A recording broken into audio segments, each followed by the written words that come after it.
이혼하고 쫓겨나던 날, 내 딸은 끝내 내 손을 한 번도 잡아주지 않았습니다.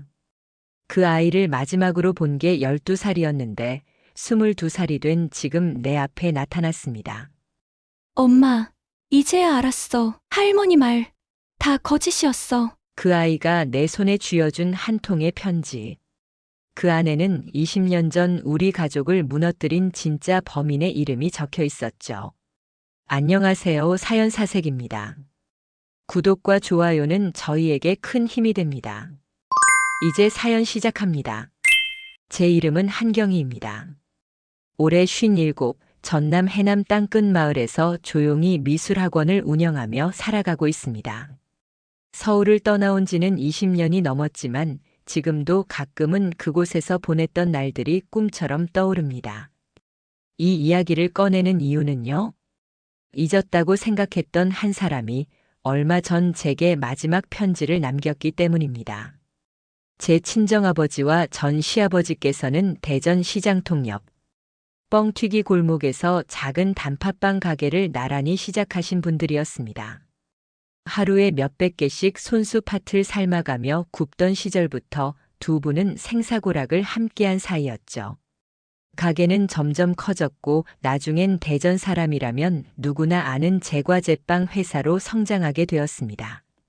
명절마다 한 집에서 지낼 정도로 두 집안은 친형제처럼 지냈고요.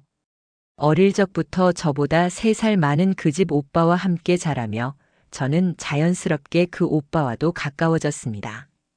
계곡물에 발 담그고 자전거를 같이 타며 뛰어놀던 늘 믿음직하고 든든한 친오빠 같은 존재였습니다. 하지만 오빠가 서울로 대학을 가고 저도 미술대학에 진학하면서는 각자 서로 바쁘게 지냈어요. 지금이야 대학생들이 취업 준비로 바쁘지만 그때만 해도 1학년은 그냥 대학 생활을 즐기던 시절이었거든요. 저도 그렇게 바쁘게 학교 생활에 휩쓸려 다니다 보니 오빠와는 자연스레 뜸해졌죠. 그러던 어느 날 생각지도 못한 일로 오빠를 다시 만나게 됐습니다. 그날도 친구가 갑자기 과제 조모임이 생겼다며 펑크 날 것 같다고 제발 좀 대신 나가달라고 사정을 하더라고요. 미팅을 할 생각은 전혀 없는 저는 마지못해 나갔는데 웬걸 정면에 앉은 사람이 바로 그 오빠였던 겁니다. 야, 너 여기서 뭐 하냐? 그러는 오빠는 또 뭐야? 그 넓은 서울 하늘 아래 수천 명의 대학생 중에 하필 그 자리에서 다시 마주쳤다는 건 아무래도 인연이었겠죠. 그 만남 이후로 오빠는 예전보다 조금 더 자주 연락을 해왔고 며칠 뒤엔 자기네 학교 축제에 꼭 와보라고 하더라고요. 조금 늦게 도착한 저는 학생들 틈에 끼어들 엄두가 나지 않아 담을 넘어 들어가야 했습니다. 치마를 붙잡고 허둥지둥 담을 넘던 그 순간 얼마나 우습고 또 즐거웠는지. 그 모습을 본 오빠와 친구들이 배꼽을 잡고 웃었고 저도 함께 웃었습니다. 그날 오빠는 친구들 앞에서 저를 장난스레 소개했습니다. 얘, 내 미래 와이프야. 그 말이 그냥 농담인 줄만 알았는데 그날 이후로 오빠는 저를 한 사람으로서 진지하게 대하기 시작했어요. 그리고 어느 날 조용한 거리에서 제 손을 잡으며 말했습니다. 나 너 좋아해. 진짜로. 그 말에 저도 용기를 냈습니다. 오빠를 향한 감정이 그저 오빠로서가 아니라는 걸 저도 알고 있었거든요. 우린 그렇게 연애를 시작했습니다. 결혼식 날 두 아버지께서 서로 손을 붙잡고 이놈의 약속이 진짜가 될 줄이야 하며 눈시울을 붉히시던 모습이 지금도 제 기억 속에 선명합니다. 남편은 경영학을 전공하고 아버지 밑에서 제과 회사의 후계자 수업을 받기 시작했어요. 저는 졸업 후 미술학원을 열었고 결혼 1년 만에 사랑스러운 딸을 품에 안았습니다. 작은 손이 제 손을 꼭 붙잡고 웃어주던 그 시절이 제 인생에서 가장 따뜻했던 시기였어요. 그 무렵 남편의 동생 그러니까 제 시동생도 유학을 마치고 돌아왔습니다.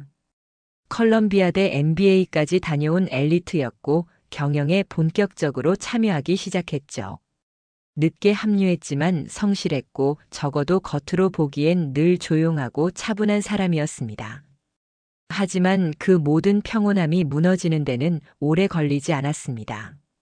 딸이 12살이 되던 해 저희 집안에선 다시는 지워지지 않을 사건이 터졌습니다. 그날도 평범한 오후였어요. 남편이 전화를 걸어 회사에 잠깐 들러달라 하더군요. 목소리는 낮았지만 어딘가 불안했습니다. 회사에 좀 와줄래? 아버지 쪽에 문제가 있는 것 같아. 무슨 일인지도 모른 채 아이 간식을 싸고 허겁지겁 회사로 달려갔습니다. 도착해보니 이미 사무실은 뒤엉킨 서류 더미와 파란 박스를 들고 있는 수사관들로 가득했어요. 그리고 그 한복판에서 제 아버지가 7, 8명 정도 되는 수사관들 사이에서 나오고 있었습니다. 아빠, 이게 무슨 일이에요? 경희야, 아무 일 아니야. 오해야. 곧 풀릴 거다. 하지만 아버지는 다시 돌아오지 못했습니다. 검찰이 제시한 자료들은 충격적이었습니다. 회사 돈 18억 원. 그 거액이 요 몇 년 사이 은밀하게 빠져나갔고 모든 서류는 아버지가 결제한 것처럼 되어 있었으며 차명 계좌까지 드러나며 상황은 걷잡을 수 없게 흘러갔습니다.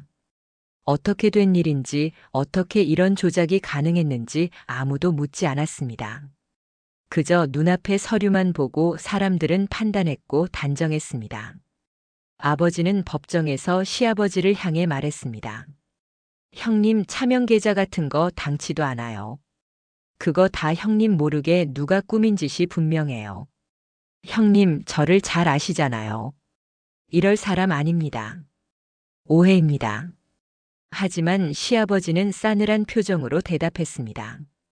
경희 아버지, 내가 얼마나 믿었는지 아세요? 자네는 우리 가족이었잖아. 그런데 이렇게 오랫동안 우리를 속였단 말이야? 그 말에 저는 숨이 턱 막혀 말을 잇지 못했습니다. 그토록 의지했던 시아버지, 아버지와 생사고락을 함께했던 그분이 경희 아버지, 이토록 냉정해질 수 있다는 게 믿기지 않았습니다. 결국 아버지는 횡령 혐의로 가중처벌까지 더해져 징역 6년과 추징금 판결을 받고 교도소에 수감되셨습니다.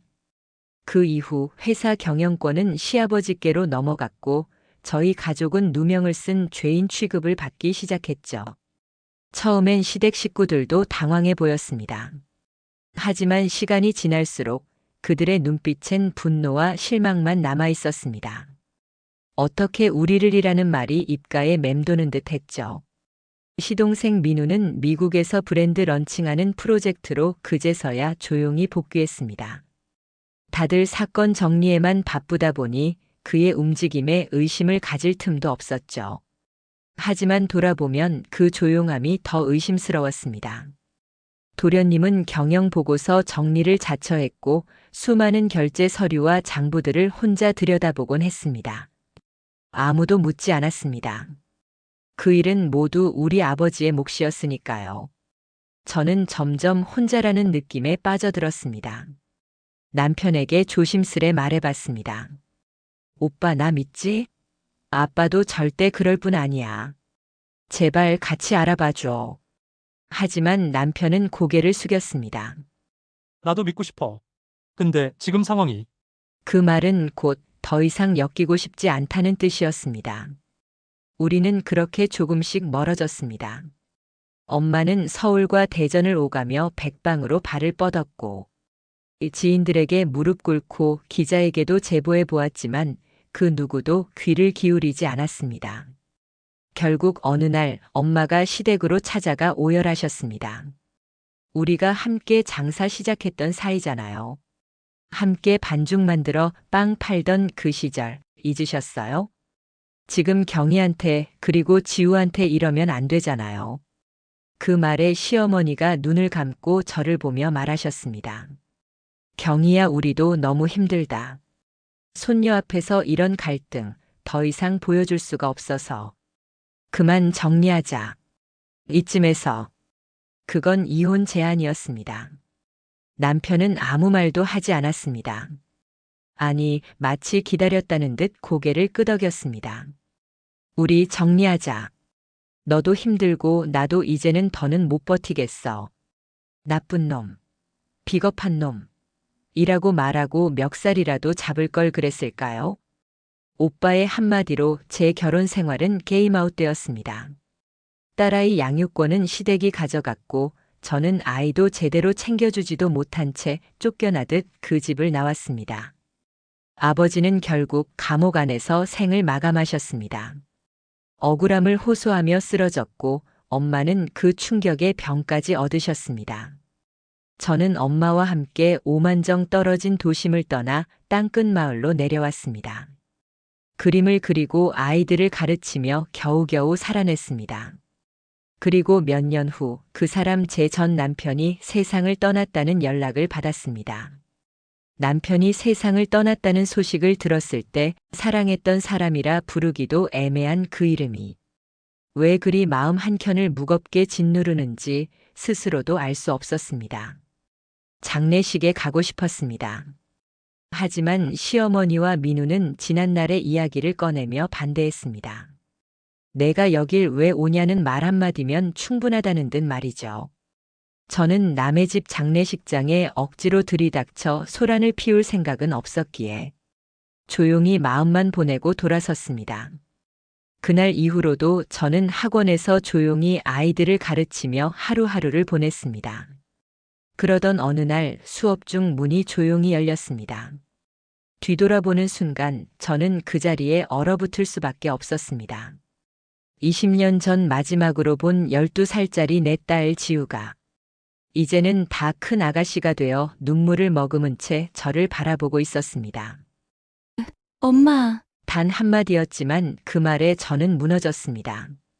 그토록 보고 싶던 아이였고 늘 마음속으로만 불렀던 이름이었기에 저도 모르게 달려가 안았습니다. 지우는 말했습니다.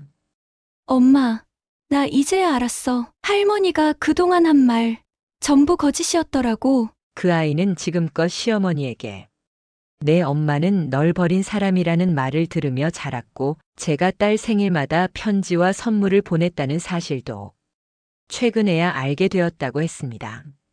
엄마가 나 보기 싫어하는 줄 알았어. 그래서 나도 일부러 안 찾아간 거였어. 근데 엄마가 늘 생각하고 있었다는 말 아빠가 돌아가시기 전에 전해줬어. 그 말에 저는 또 울고 말았습니다. 지우는 조심스레 가방에서 편지 한 통을 꺼내 제게 건넸습니다. 아빠가 돌아가시기 전에 이건 꼭 엄마에게 전해달라고 하셨어.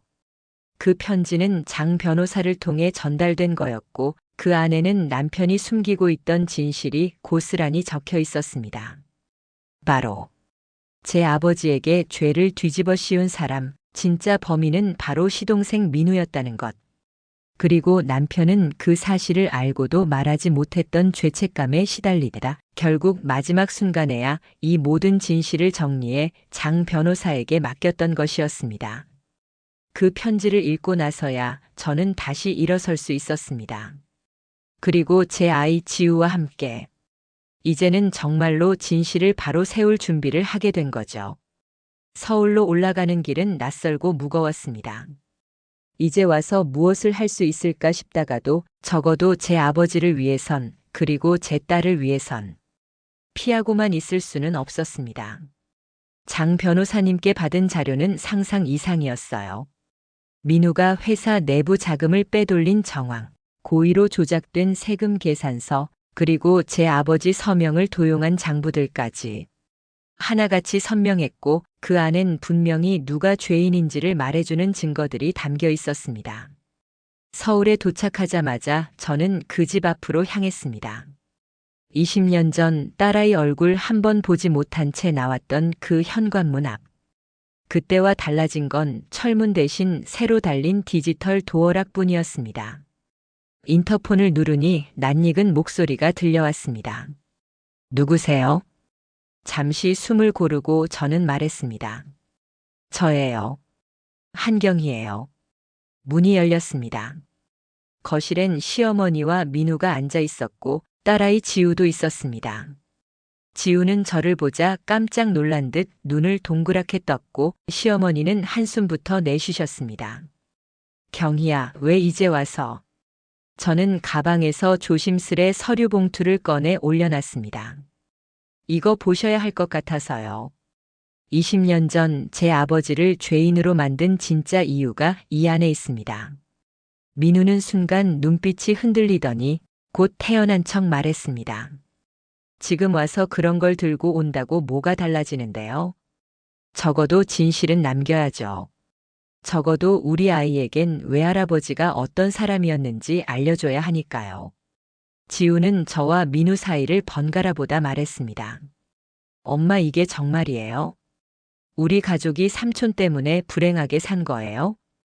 그 순간 제 눈에서 눈물이 터져 나왔습니다. 20년간 꾹 참고 있었던 말들이 목끝까지 올라왔습니다. 그래, 엄마가 말도 못하고 쫓겨났던 이유, 그게 다 이것 때문이었어. 너 하나라도 잘 자라길 바래서 아무 말도 못했던 거야. 시어머니는 조용히 봉투를 펼쳐 서류를 하나하나 넘겨보셨습니다. 민우의 자필 쪽지까지 확인한 뒤 입술을 깨문 채 아무 말도 하지 못하셨습니다. 한참을 그렇게 침묵이 흐르다 시어머니가 처음으로 제게 고개를 숙였습니다. 경희야, 미안하다. 우리가 너무 몰랐구나. 민우는 더 이상 아무 말도 하지 않았습니다. 고개를 푹 숙인 채 등을 돌렸습니다. 그날의 거실엔 묵직한 진실만이 가라앉아 있었습니다. 지우는 직접 회사 내부 감사와 자료 조사를 진행했고 장 변호사의 도움을 받아 민우를 검찰에 고발했습니다. 민우는 회사 곳곳에서 회사 돈을 빼돌린 정황이 드러났고 기획비, 마케팅비, 접대비 명목으로 조작된 장부가 줄줄이 발견되었습니다. 심지어 민우의 아내도 회사 자금을 동원해 부동산에 무리하게 투자했다가 큰 손해를 입은 사실까지 밝혀졌습니다. 결국 민우는 횡령 및 배임 혐의로 7년형을 받고 거액의 환수 조치까지 내려졌고 남아있던 자산은 대부분 몰수되면서 그 집도 결국 공매로 넘어가게 되었습니다. 지금도 시어머니는 이 모든 걸 본인의 잘못이라 여기며 감옥에 있는 아들을 면회하러 다닌다고 들었습니다. 장이 비뚤어지면 밥이 엎어진다는 말처럼 한 사람의 욕심이 가족 전체를 무너뜨릴 수 있다는 걸 그 집은 너무 늦게 깨달은 셈이었죠. 20년 만에 진실이 밝혀지고 제 아버지의 억울함이 풀렸지만 끝까지 그분을 믿어드리지 못했던 제 자신에 대한 후회는 여전히 가슴 한켠에 남아 있습니다. 그런 제 마음을 아는 듯 지우는 시간 날 때마다 저와 함께 아버지 묘소를 찾아갑니다. 외할아버지, 나 요즘 회사에서 이런 일 하고 있어요. 엄마가 매일 지켜보고 계셔요. 조용히 인사를 드리고 조그만 국화를 놓고 돌아서는 길에 저는 마음속으로 이렇게 말합니다. 아버지, 지우가 잘하고 있어요. 하늘에서도 꼭 지켜봐 주세요. 지우는 회사 대표직을 정식으로 위임받았고 이제 그 아이가 책임을 짊어지고 걸어갈 길을 저는 묵묵히 지켜볼 뿐입니다. 하늘에 계신 아버지도 분명히 아실 겁니다. 당신이 온몸으로 지켜냈던 그 회사, 이제는 하나뿐인 외손주가 당당히 대표가 되어 일궈나가고 있다는 사실을요. 여러분, 오늘 이야기 잘 들으셨나요? 공감이 간다면 꼭 좋아요와 구독 눌러주시고요. 이런 비슷한 사례가 있다면 댓글로도 알려주세요. 많은 분들에게 즐거움과 희망이 될 것입니다.